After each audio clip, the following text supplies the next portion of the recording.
Okay, think about this for a second. That water you drink every day, the pipes under your town. What if that became the way something truly awful gets in? Yeah, it's a primal fear, isn't it? Absolutely.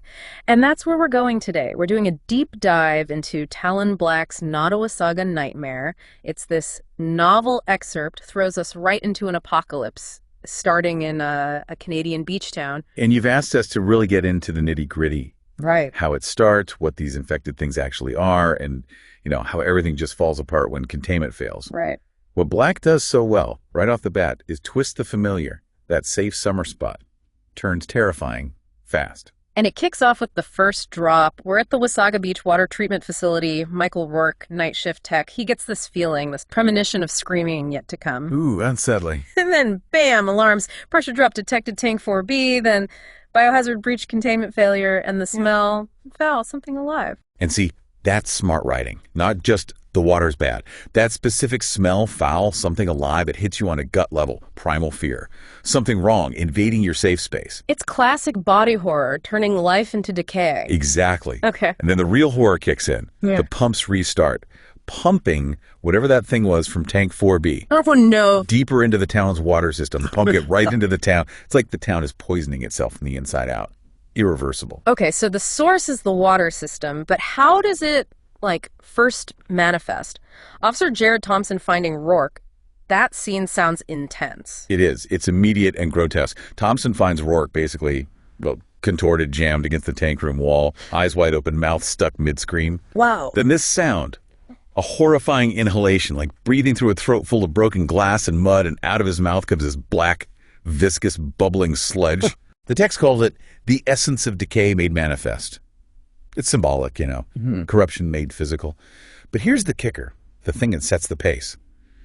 Rourke moves with predatory calculating speed.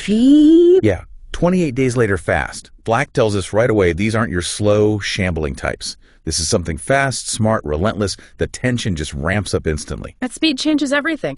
So this first grotesque transformation, it sets the stage for things getting worse, faster. Exactly. The infection doesn't just spread, it evolves. We see it with Steve Harper at the Beachfront Motel. Found already gone slack, a grayish cast. Right. Looks dead, right? Right. But then he gasps.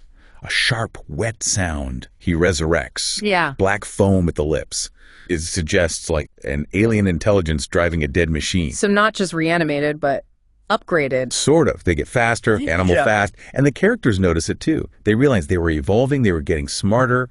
This isn't the usual zombie playbook. It forces everyone, including us, to deal with an enemy that learns. Okay, that's terrifying. And then there's this detail. It spreads through sound and light. How does that even work? It's incredibly insidious. It basically makes any kind of normal response impossible. How do you call for help? How do you even see? Right. Communication just collapses. Yeah. Radios die. Phones lose signal. The police station itself gets breached. Total breakdown. And then the military shows up, but not to help. Blockades. They seal the town. That awful realization hits. They're sealing us in. Turning the town into a cage. Precisely. The horror shifts from something you might escape to something you're trapped with. Then you get the black snow ash falling and this deeper growl, a tremor in the earth, foreshadowing something even bigger maybe, something not yet seen. It feels Lovecraftian almost, something ancient or massive stirring. Yeah, that creeping dread. So let's pull it together. It starts in the water. They get fast, smart, spread in weird ways. What's the actual truth here? What is this thing? Well, here's the big reveal, the twist. Yeah. It's not just a random virus. It's explicitly called a bioweapon. Oh, wow. Man-made. Yeah. Modified in a lab east of Toronto. It's described as a neurological override. So the infected aren't dead, they're overwritten. Like something alien is piloting the body. Something alien wearing human skin. That's a chilling phrase. Isn't it? It shifts the horror again. Not just nature gone wrong, but deliberate, potentially controllable, yet out of control, man-made terror.